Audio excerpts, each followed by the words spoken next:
সচিবালয়ে বাণিজ্য মন্ত্রী খন্দকার আব্দুল মুক্তাদির সাথে সৌজন্য সাক্ষাৎ করতে আসেন যুক্তরাষ্ট্রের দক্ষিণ ও মধ্য এশীয় বিষয়ক সহকারী পররাষ্ট্রমন্ত্রী পল কাপুর।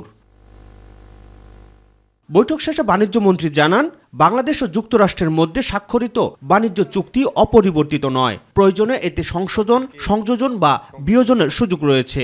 এই চুক্তির মধ্যে অনেক ধারা আছে যেগুলির উপরে আমরা বাণিজ্যিক সম্পর্কটাকে আগামী দিনে জোরদার করতে পারব। আমি এটিকে হোলসেল নেগেটিভ বা হোলসেল পজিটিভ এই দৃষ্টিকোণ থেকে এখনো এইভাবে দেখছি না। এটি একটা চুক্তি হয়েছে, এটি একটি বাস্তবতা। যুক্তরাষ্ট্রের সুপ্রিম কোর্টের বাড়তি শুল্কের বিষয়টি বিকাশমান বলেও মন্তব্য করেন তিনি। আমেরিকান উচ্চ আদালতে টেরিফের যে ধারাটি, ইমার্জেন্সি ইকোনমিক পাওয়ার অ্যাক্টের যে ধারায় টেরিফ ধার্য করা হয়েছিল, সেই ধারা এই টেরিফ ধার্য করাকে সমর্থন করে না বলার পরে পরিস্থিতিটা বিকাশমান, ইভলভিং। এই বিকাশমান পরিস্থিতি আমরা পর্যবেক্ষণ করছি। 72 ঘন্টা ময়েশ্চার লক সমৃদ্ধ লিলি বডি ওয়াশ, শিয়া বাটারের গুডনেস স্কিন রিপেয়ার করে রাখে সফট ও গ্লোয়িং। পরে মার্কিন প্রতিনিধি দলটি সৌজন্য সাক্ষাৎ করেন বিদ্যুৎ, জ্বালানি ও খনিজ সম্পদ মন্ত্রী ইকবাল হাসান মাহমুদ টুকুর সাথে। বৈঠক শেষে মন্ত্রী জানান, মধ্যপ্রাচ্যে চলমান যুদ্ধের কারণে জ্বালানি সরবরাহে সম্ভাব্য শঙ্কা তৈরি হওয়ায় যুক্তরাষ্ট্রের কাছে জ্বালানি সহায়তা চাওয়া হয়েছে।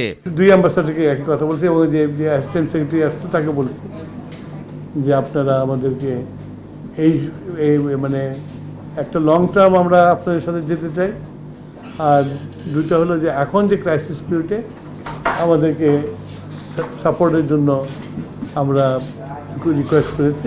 তারা বলছে তারা এটা কথা বলে আমাদের জানাবে।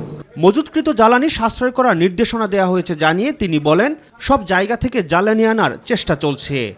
আমার সাপ্লাই লাইন স্লো হয়ে গেছে, যা আছে সেইটাই আমরা সাশ্রয়ভাবে ব্যবহার করব। এর জন্য দেশের মানুষকেও, জনগণকেও, নাগরিককেও এটাকে বুঝতে হবে, বুঝে আমাদের সাথে সহযোগিতা করতে হবে। রাকিব হাসান, মাই টিভি, ঢাকা।